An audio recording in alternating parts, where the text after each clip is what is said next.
బట్టతలతో బాధపడుతున్నారా? ఆధునితనమైన పద్ధతిలో hair transplantation చేయబడును. Face clinic, Hyderabad. నమస్తే, నేను Keshav. Welcome to Suman TV.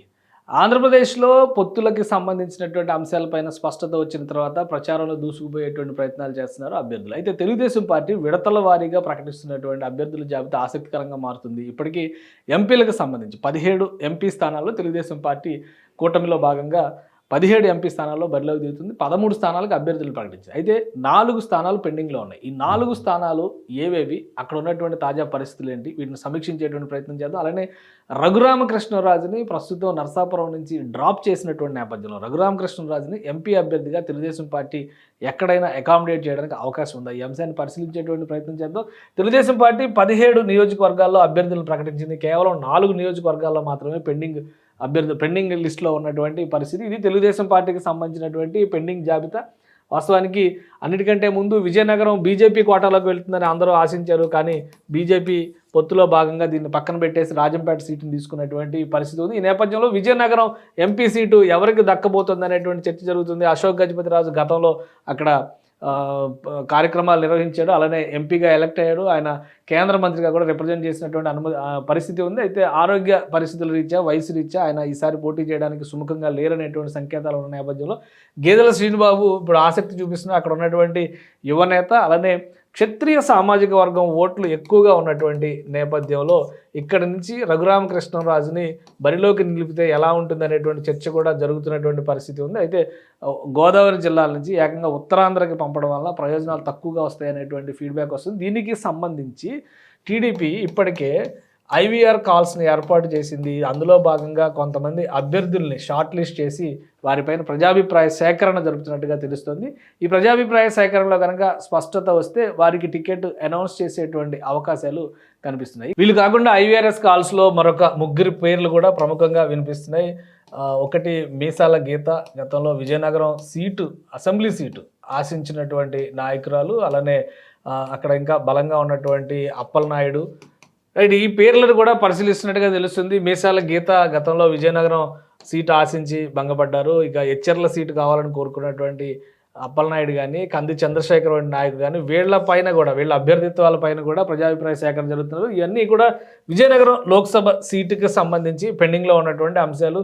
Ashok Gajapathiraju పూర్తిగా రేస్ నుంచి తప్పుకున్నటువంటి నేపథ్యంలో ఈ ఆప్షన్స్ అన్నింటినీ కూడా చూస్తున్నారు. అలానే కళా వెంకట్రావు పేరు కూడా ఎక్కువగా వినిపిస్తున్నటువంటి పరిస్థితి ఉంది.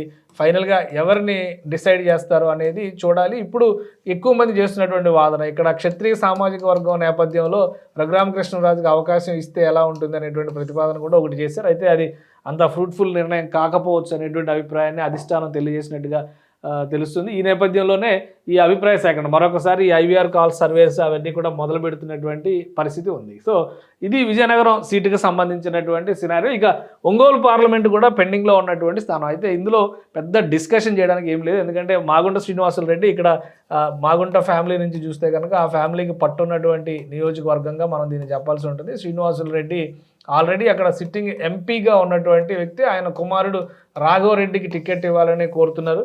అయితే అధిష్టానం కొంచెం ఇప్పుడు ఈ ఢిల్లీ లిక్కర్ స్కామ్, ఈ ఇష్యూస్ అని నడుస్తున్నటువంటి నేపథ్యంలో శ్రీనివాసులు రెడ్డినే మరోసారి బరిలో దిగాలని విజ్ఞప్తి చేసినట్టుగా తెలుస్తుంది. సో ఇద్దరిలో ఎవరో ఒకరు వాళ్ళ ఫ్యామిలీకే ఈ టికెట్ కేటాయించేటువంటి అవకాశాలు స్పష్టంగా కనిపిస్తున్నాయి. ఇక కడప పార్లమెంటు స్థానము, రాయలసీమలో అనంతపురం పార్లమెంటు స్థానం, ఈ రెండింటిపైన కూడా పెండింగ్లో పెట్టినటువంటి లిస్టులో ఉన్నటువంటి ఎంపీ సీట్లు ఇవి. తెలుగుదేశం పార్టీ కోటాలోకి వచ్చేటువంటి సీట్లు. కడప సీటు విషయంలో ఒక ఆసక్తికరమైనటువంటి పరిస్థితి. ముందుగానే శ్రీనివాసులు రెడ్డి ఈయనకి ఎంపీ టికెట్ కేటాయిస్తాం అనేటువంటి ప్రకటన గతంలోనే చంద్రబాబు నాయుడు ర్యాలీల సమయంలోనే చేసినటువంటి పరిస్థితి ఉంది. ఇప్పుడు తాజాగా పొత్తుల నేపథ్యం, ఈక్వేషన్స్ అన్నీ చూసిన తర్వాత ఎటువంటి పరిణామాలు జరగవచ్చు, కడప ఎంపీ సీటు పైన ముఖ్యంగా అవతల నుంచి వైఎస్ షర్మిల పోటీ చేయొచ్చు, సునీత పోటీ చేయొచ్చు, ఈ ప్రచారాలన్నీ జరుగుతున్నటువంటి నేపథ్యంలో ఈ సీటు పెండింగ్లో పెట్టారు. అయితే ఐవీఆర్ సర్వేలు ఇక్కడ కూడా జరుగుతున్నాయి. శ్రీనివాసులు రెడ్డితో పాటు మరి కొంతమంది నాయకులకి సంబంధించినటువంటి చర్చ అక్కడ జరుగుతున్నటువంటి పరిస్థితి ఉంది. ఇక్కడ రితీష్ రెడ్డి కాదు, భూపేష్ రెడ్డి, అలానే సీనియర్ నాయకుడిగా ఉన్నటువంటి వీరశివారెడ్డి వంటి వాళ్ళ పేర్లు కూడా ప్రస్తావనలో ఉన్నాయి. వీటిపైన కూడా ఐవీఆర్ సర్వేలు తెలుగుదేశం పార్టీ నిర్వహిస్తున్నట్టుగా తెలుస్తుంది. కాబట్టి వీళ్ళలో ఎవరికి టికెట్ కేటాయిస్తారు? ఎందుకంటే ఇది చాలా కీలకమైనటువంటి స్థానము. ఈ స్థానానికి సంబంధించినటువంటి ముఖ్యంగా ఇప్పటి వరకు వైఎస్ వివేకానంద రెడ్డి హత్య కేసు గురించి ఎక్కువ ప్రచారం జరుగుతున్నటువంటి నేపథ్యంలో కడప పార్లమెంట్ సీట్లో రాజకీయ సమీకరణలను బట్టి ప్రత్యర్థులను బట్టి తెలుగుదేశం పార్టీ అభ్యర్థిని నిర్ణయించేటువంటి అవకాశం ఉంది. శ్రీనివాసులు రెడ్డి భార్యకి ముందు జాగ్రత్తగానే ఒక టికెట్ కేటాయించారు కాబట్టి అసంతృప్తి రాకుండా అక్కడ జాగ్రత్తలు తీసుకుంటూ తెలుస్తుంది. ఇక అనంతపురం నియోజకవర్గం నుంచి జేసీ ఫ్యామిలీ సీటు అడుగుతున్నటువంటి పరిస్థితి ఉంది. జేసీ పవన్ రెడ్డి గతంలో కంటెస్ట్ చేశారు, మరొకసారి ఆయన తన అభ్యర్థిత్వాన్ని కోరుతున్నారు. అయితే బీసీలకు టికెట్ కేటాయించాలనేటువంటి ఆలోచనతో కాలువ శ్రీనివాసుల పేరును కూడా కన్సిడర్ చేస్తున్నాడు. మాజీ మంత్రి, ఆయన అనంతపురం ఎమ్మెల్యేగా కూడా చేసినటువంటి నాయకుడు. సో ఆయన కూడా ఆ సీటు ఆశిస్తున్నటువంటి పరిస్థితి ఉంది. ఫైనల్గా ఎవరిని డిసైడ్ చేస్తారు? మొత్తంగా ఈ 4 నియోజకవర్గాల పరిధిని బట్టి చూస్తే కనుక రఘురామకృష్ణరాజుకి సంబంధించి ఎక్కడా కూడా అకామిడేట్ చేసేటువంటి వాతావరణం కనిపించడం లేదు. కాబట్టి తెలుగుదేశం పార్టీ రఘురామకృష్ణరాజుని అసెంబ్లీకి పంపించే ఛాన్సెస్ ఉన్నాయి. ఎందుకంటే చంద్రబాబుతో కలిసి ప్రయాణం చేస్తాననేటువంటి ప్రకటన ఆయన చేయడము, తెలుగుదేశం పార్టీలో జాయిన్ అవ్వడము, ఇవన్నీ కూడా వీటన్నిటికీ కూడా కార్యాచరణ సిద్ధం చేసుకుంటున్నటువంటి నేపథ్యంలో పశ్చిమ గోదావరి జిల్లాలోనే ఏదైనా ఒక నియోజకవర్గం నుంచి ఆయనని ఇప్పటికే టికెట్లన్నీ అనౌన్స్ చేశారు వాస్తవానికి పశ్చిమ గోదావరి జిల్లాకి సంబంధించి. అయితే పశ్చిమ గోదావరి జిల్లాలో ఉన్నటువంటి సీట్లలో ఎక్కడి నుంచైనా ఆయనకు ఉన్నటువంటి ఆప్షన్స్ని చూడాలి అనేటువంటి ప్రయత్నం చేస్తున్నట్టుగా తెలుస్తుంది. ఒకసారి పశ్చిమ గోదావరి జిల్లా పరిస్థితిని కూడా మనం పరిశీలించేటువంటి ప్రయత్నం చేద్దాం. రైట్, ఉమ్మడి పశ్చిమ గోదావరి జిల్లా పరిధి, ఇప్పుడు ప్రస్తుతం ఉన్నటువంటి పశ్చిమ గోదావరి జిల్లా పరిధి అంటే నరసాపురం లోక్సభ స్థానం పరిధిలోనే మనం చూడాల్సి ఉంటుంది. నరసాపురం లోక్సభ స్థానం పరిధిలో ఉన్నటువంటి నియోజకవర్గాల పరిస్థితి ఇది. ఆల్రెడీ ఇక్కడ టికెట్ల అనౌన్స్మెంట్ అంతా అన్ని నియోజకవర్గాలకు సంబంధించి కూడా పూర్తి అయిపోయినట్టుగానే మనం అర్థం చేసుకోవాలి. ఎందుకంటే రఘురామకృష్ణరాజుని ఇక్కడ అకామిడేట్ చేయడానికి వాస్తవానికి ఆయన పోటీ చేస్తారు ఇక్కడ అనేటువంటి ఆలోచన చేశారు. ఇప్పుడు ఆయన అక్కడ లేరు కాబట్టి బీజేపీ కోటాలోకి వెళ్ళిపోయింది. అది శ్రీనివాస్ వర్మ ఇక్కడ నుంచి పోటీ చేస్తున్నారు కాబట్టి రఘురామకృష్ణరాజు స్థానాన్ని ఒకవేళ అసెంబ్లీ పరిధిలో చూస్తే కనుక ఆచండ ఆల్రెడీ పితాని సత్యనారాయణకి టీడీపీ ఇచ్చేసింది. పాలకొల్లు సిట్టింగ్ నిమ్మల రామానాయుడు, ఉండి మంత్రి రామరాజుకి అనౌన్స్ చేశారు, తణుకు అరబిల్లి రాధాకృష్ణకి అనౌన్స్ చేశారు, నరసాపురం జనసేన కోటాలో బొమ్మిడి నాయకరు, భీమవరం జనసేన కోటాలో పులపర్తి రామాంజనేయులు, తాడేపల్లిగూడెం జనసేన కోటాలో బొలిశెట్టి శ్రీనివాస్ పోటీ చేస్తున్నారు. కాబట్టి ఇక్కడ కూడా అవకాశం లేదు. ఇప్పుడు ఎక్కువగా చర్చ జరుగుతున్నటువంటి ఉండి నియోజకవర్గానికి సంబంధించి మంతెన రామరాజు, వీళ్ళకి ఉన్నటువంటి బంధుత్వాల నేపథ్యంలో ఈ సీట్లో మంతెన రామరాజు సిట్టింగ్ ఎమ్మెల్యే, ప్రస్తుతం తెలుగుదేశం పార్టీ నుంచి ఆయన సిట్టింగ్ ఎమ్మెల్యే.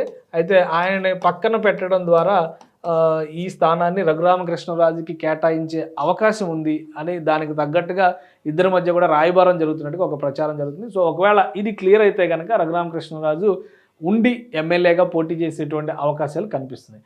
లేని పక్షంలో లోక్సభ స్థానాల పరిధిలో చూస్తే కనుక ఆయనకి ఎక్కడ కూడా అవకాశం లేదు. 4 ఏళ్లుగా జగన్మోహన్ రెడ్డి మీద పోరాటం చేసినటువంటి నాయకుడిగా తనను తాను క్లెయిమ్ చేసుకున్నటువంటి రఘురామకృష్ణరాజు గవర్నమెంట్ వచ్చిన తర్వాత ఎటువంటి పాత్ర పోషిస్తారనేది అప్పుడు వేచి చూడాల్సినటువంటి పరిస్థితి. సో మొత్తంగా ఈక్వేషన్స్లో చూస్తే 4 ఎంపీ సీట్లని పెండింగ్లో పెట్టడానికి కొన్ని కారణాలు ఉన్నాయి.